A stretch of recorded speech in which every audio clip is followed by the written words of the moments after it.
En plus de livrer le courrier de certains des résidents les plus âgés de Bourdoisan, Evelyne, la factrice, leur dépose également des repas pour le compte du CCAS, un service qui permet le maintien à domicile et que la Poste, dans son maillage territorial, souhaiterait développer. Venez faire des affaires et des bonnes actions à la Croix-Rouge jusqu'au 1er juin. L'ONG installe une boutique éphémère à la caserne de Beaune à Grenoble, un espace de 100 mètres carrés pour des produits de bricolage et des vêtements vendus à tarif solidaire et pour financer les actions sociales. Et puis de la musique avec le festival Berlioz qui se déroulera fin août de la Côte-Saint-André, commune natale du compositeur, à Saint-Antoine-l'Abbaye. Le programme a été dévoilé il y a quelques jours avec, comme chaque année, des artistes venus du monde entier pour y participer.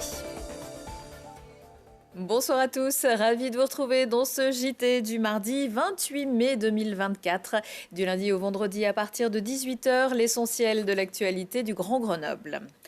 Le facteur apporte toujours 2 fois. Courrier et repas, c'est le quotidien d'Evelyne Bernard, factrice à Bourdoisan pour quelques mois encore avant la retraite. En 2020, la commune a confié à la Poste le portage de repas à domicile, au domicile des personnes âgées isolées, avec toujours un sourire et un petit peu de temps pour discuter. Camille Avon.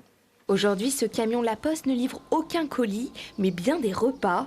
Depuis 2020, la commune de Bourdoisan a mis en place un service de portage de repas aux personnes âgées et aux personnes à mobilité réduite. Ces personnes sont choisies par le CCAS de la commune selon des critères bien spécifiques. Pour l'instant, une vingtaine de repas sont livrés par jour par des facteurs. Alors pour Claude, 80 ans, l'heure du repas est arrivée. On a déjà une portion de pain. Aujourd'hui, il y a un yaourt nature, une compote, le potage du soir. Ça me change la vie, ça. Oui. Parce que c'est pas que la cuisine, c'est les courses. Donc là, j'ai même pas de courses à faire, ou très peu. Pourtant, certains plats ne sont pas au goût de chacun. La soupe, elle est bonne, mais c'est tous les jours la même. Ou apparemment, ou alors je manque de goût, je sais pas. Alors que si je remonte à mes grands-mères, j'avais de l'imagination pour faire des soupes. Les livraisons ont lieu tous les jours de la semaine, à l'exception du jeudi. Chaque repas est concocté par des traiteurs ou des cuisines centrales qui veillent à respecter les apports nutritionnels nécessaires, car en France, près de 800 000 personnes âgées souffrent de dénutrition. Les facteurs ne livrent pas uniquement les plats, ils veillent sur les personnes âgées quotidiennement, en discutant ou en alertant en cas de problème.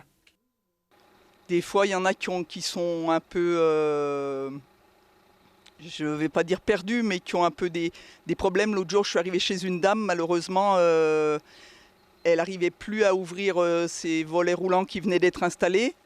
Et donc, elle était pratiquement en pleurs et je lui ai dit, mais écoutez, on va trouver la solution. Et on a réussi à débloquer les volets et tout s'est bien passé. La livraison de repas devrait devenir dans 10 ans la première activité des facteurs selon la Poste.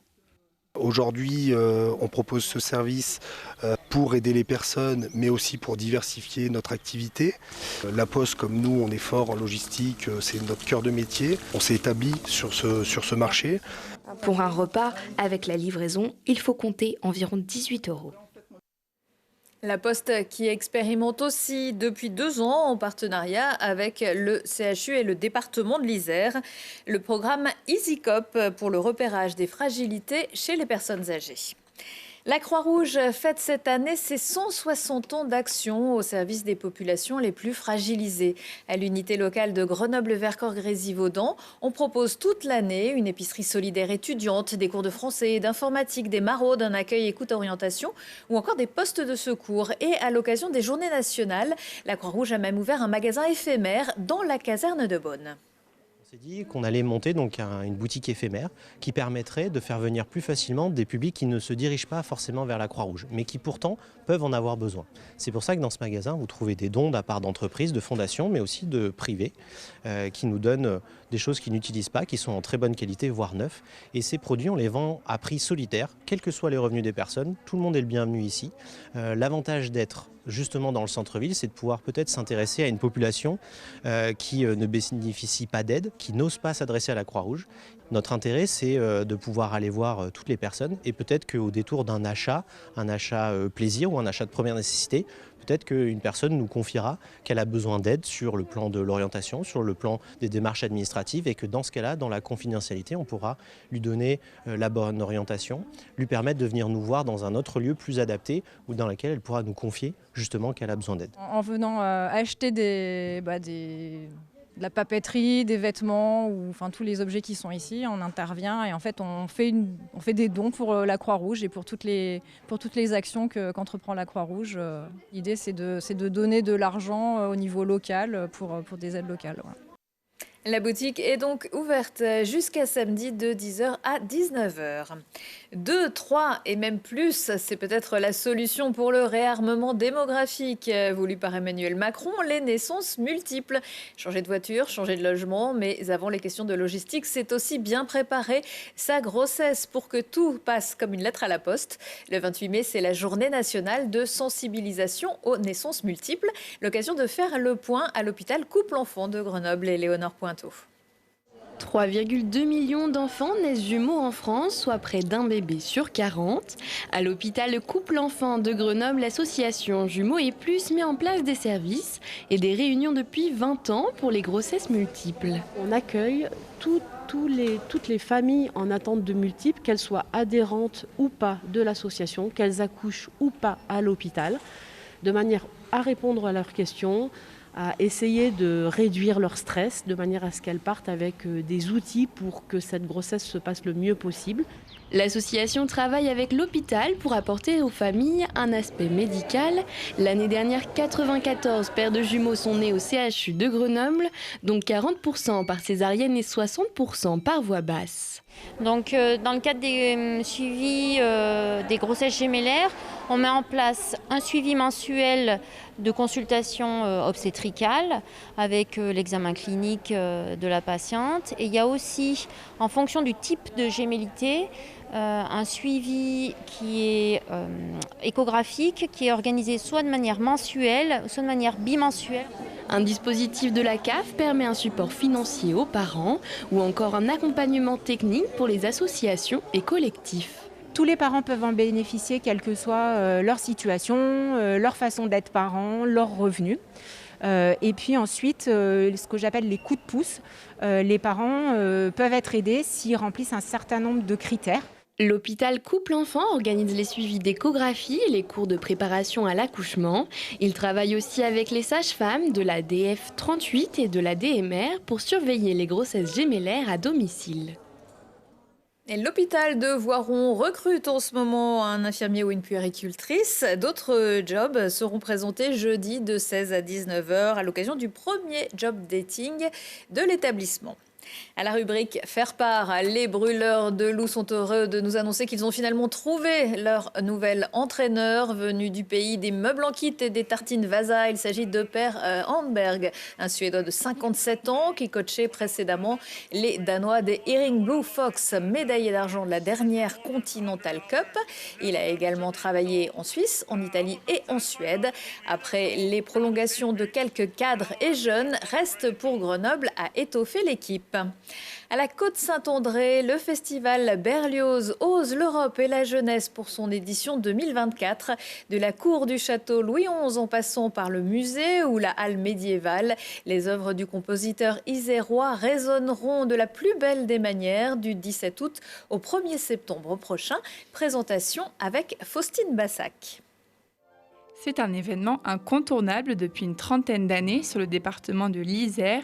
Le festival Berlioz accueillera plus d'1 millier d'artistes pour faire vibrer le public au son des orchestres symphoniques pendant la dernière quinzaine du mois d'août.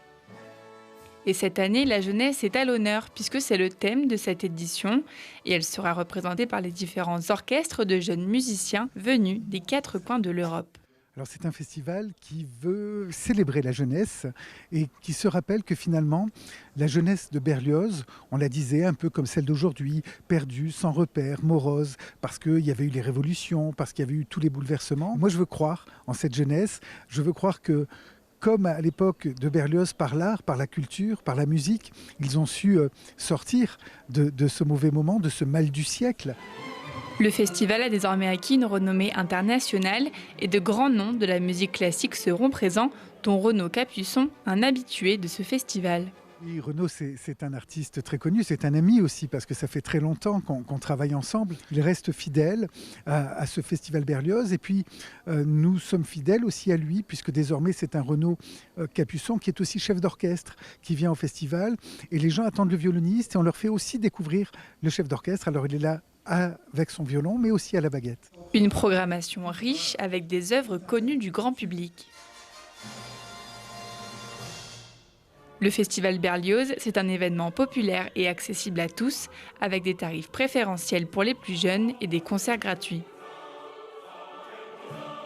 Et le Canard enchaîné a révélé il y a quelques jours que le chef d'orchestre François-Xavier Roth aurait à plusieurs reprises envoyé des photos intimes à ses collègues. Le patron des siècles s'était déjà mis en retrait de certaines fonctions, mais pour l'instant, aucune plainte n'ayant été déposée. Il est toujours programmé avec l'Académie des Jeunes au Festival Berlioz. Dans un autre genre, la tournée Star Academy passera par le Palais des Sports de Grenoble mercredi soir. Vous les avez découverts l'an dernier dans le télécrochet. Pierre, Lénie, Julien, Elena, Axel, Djibril et Candice, les élèves sélectionnés en 2023, chanteront ensemble les plus grands titres interprétés tout au long de la saison et vous feront partager à nouveau les meilleurs moments de la vie au château. Margot Demeris a choisi d'appeler son spectacle Patate parce que ses parents tenaient une friterie dans le Nord. Aujourd'hui, elle en rigole puisqu'elle sera sur la scène de la Basse-Cour à Grenoble mercredi soir. Patate, c'est aussi, explique l'humoriste, l'état dans lequel elle se trouve quand elle voit comment vivent les gens et ce qu'elle a envie de leur mettre dans le nez quand elle ne peut plus les supporter. Et puis aussi, autant d'énergie après 7h30 de sommeil. Plongée en eau profonde à la MC2 à Grenoble pour 3 représentations de 20 000 lieues sous les mers de Jules Verne par la troupe de la Comédie Française. Passionnée de créatures abyssales, l'équipe a conçu d'étranges poissons qui font planer un flot de mystère sur les aventures du capitaine Nemo et de ses coéquipiers. Un spectacle qui a obtenu en 2016 le Molière de la meilleure création visuelle. Et si vous souhaitez y assister, il faudra compter sur des désistements parce que pour l'instant, c'est complet. C'est la fin de ce JT. Retour de l'actu dans 1 heure et en replay sur télégrenoble.net. Je vous souhaite à tous une excellente soirée.